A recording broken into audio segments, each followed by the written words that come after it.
Muito bem, dando continuidade às nossas aulas de álgebra linear, nós vamos tratar hoje sobre o conceito de produto interno, que nós já tratamos em outra aula, como se obtém ele, que é o resultado então da soma das multiplicações de cada coordenada entre dois vetores, né? Então, primeira coordenada multiplicada pela primeira coordenada do segundo vetor, mais a segunda coordenada do primeiro vezes a segunda coordenada do segundo, e assim por diante.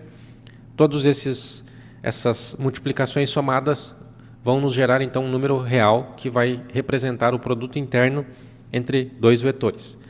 E o produto interno então ele é um funcional bilinear, ele depende de duas variáveis. Simétrico porque se nós comutarmos um vetor pelo outro, trocarmos de posição, nós vamos obter o mesmo resultado.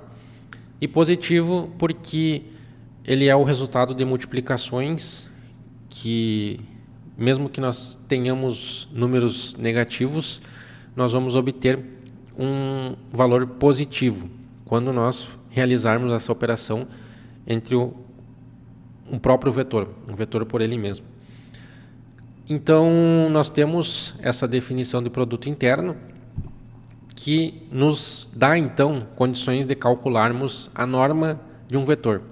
A norma, ela nos dá uma noção métrica, uma noção de distância em um espaço vetorial.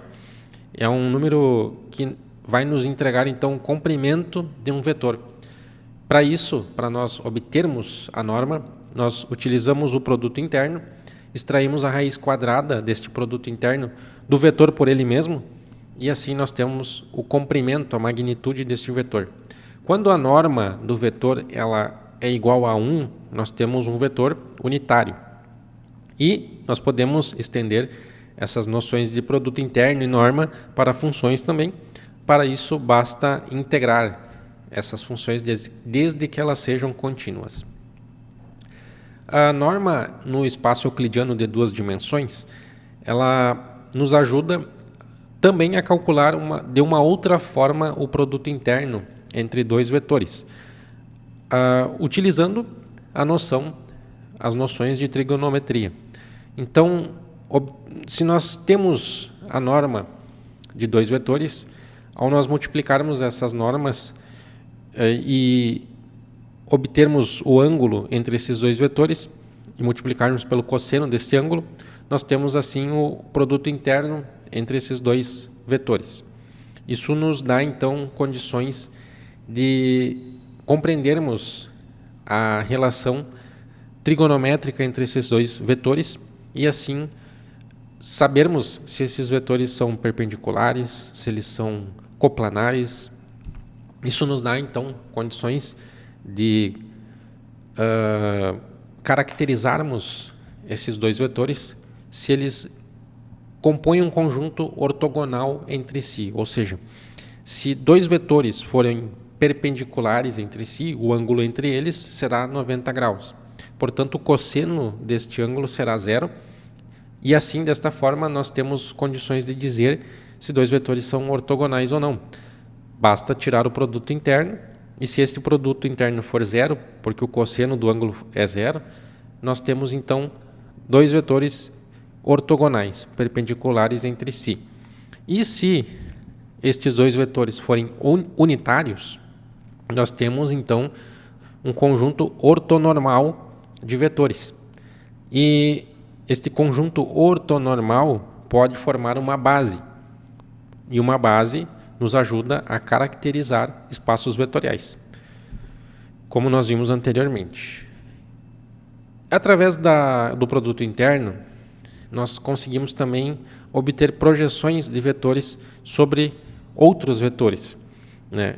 É o equivalente também a realizar a projeção de um vetor sobre um eixo, por exemplo, o eixo x, o eixo y, só que aqui nós podemos fazer sobre um vetor qualquer, com uma orientação qualquer. E basta então realizar essa operação de produto interno dividido pelo produto interno do vetor por ele mesmo, vezes o vetor, né, sobre o qual nós estamos projetando, e assim nós temos a projeção, neste exemplo aqui, do vetor V sobre o eixo que contém o vetor U, uma projeção ortogonal. Essas noções de ortogonalidade nos ajudam muito em aplicações, sejam elas física, estatística, de engenharia. Então, são noções muito importantes, né, essas de ortogonalidade. E nós podemos derivar também, né, um conceito através da norma e de produto interno, que é o da desigualdade de Cauchy-Schwarz. Né? O que essa desigualdade nos diz? Ela é o equivalente a dizer que o comprimento da hipotenusa, por exemplo, né, ele não será maior do que a soma dos catetos. A soma dos catetos em um triângulo sempre será maior do que a hipotenusa. Isso nos ajuda a averiguar certas situações em espaços vetoriais. E com essas noções de norma, produto interno, nós conseguimos realizar, então, ortonormalizações, né, que são obter bases ortonormais através de vetores em orientações diferentes, orientações quaisquer. E para isso nós utilizamos um algoritmo chamado processo de ortonormalização de Gram-Schmidt, que é uma forma de obter uma base ortonormal através de um vetor com orientação qualquer. Para isso, nós temos que realizar operações, né, tomando fixo um dos vetores, né, se nós temos um vetor com orientação qualquer, e a partir dele obter uma base ortonormal referenciada a este vetor. Dá um exemplo aqui, nós temos dois vetores, o vetor V1 e V2, com orientação qualquer, em um plano cartesiano, né, do espaço euclidiano de 2 dimensões, e nós vamos fixar o vetor V1 e obter uma base ortonormal a partir do vetor V1. Então, nós precisamos, no processo de Gram-Schmidt, fixar um vetor. Eu posso fixar o vetor V1, como posso fixar o vetor V2. Se eu fixar o vetor V2, eu vou obter uma base ortonormal com relação a ele. No exemplo aqui, nós vamos fazer em relação ao vetor V1. Eu transformo esse vetor V1 em um vetor unitário.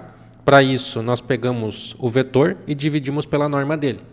Nós pegamos este vetor e dividimos pela magnitude, o comprimento dele, e assim nós obtemos um vetor unitário de comprimento 1. Agora eu traço uma reta neste vetor, porque eu vou realizar a projeção do vetor V2 sobre essa reta. E assim, eu pego agora essa projeção e levo ela, né, de uma forma que ela seja ortogonal ao vetor unitário agora, né, que foi gerado a partir do vetor V1. E agora eu tenho dois vetores ortogonais, um deles é normal e o outro unitário, e o outro ainda não. Então, agora eu divido o vetor que foi gerado a partir do vetor V2 pela norma dele, e assim eu obtenho um vetor unitário. E assim nós temos dois vetores ortogonais e normais, portanto, ortonormais, e assim, através dessa operação, nós temos uma base ortonormal, que pode nos dar, então, uma relação para outros vetores a partir agora desta base. Isso nos ajuda, por exemplo, a realizar transformações de coordenadas, né? Eu tenho um sistema de coordenadas, um corpo, por exemplo, que numa situação indeformada ele estava configurado no plano cartesiano do espaço euclidiano de 2 dimensões. Este corpo sofreu uma deformação, uma rotação, em um ângulo que nos levou à posição que um vetor, por exemplo, o vetor V1, nos deu. E agora eu quero obter novas coordenadas neste sistema deformado. Então, eu realizo o processo de ortonormalização de Gram-Schmidt e assim eu tenho um novo espaço que pode ser obtido através dessa base. Então, novos vetores que estarão relacionados a esta base ortonormal. Então, este é o processo para nós obtermos uma base ortonormal.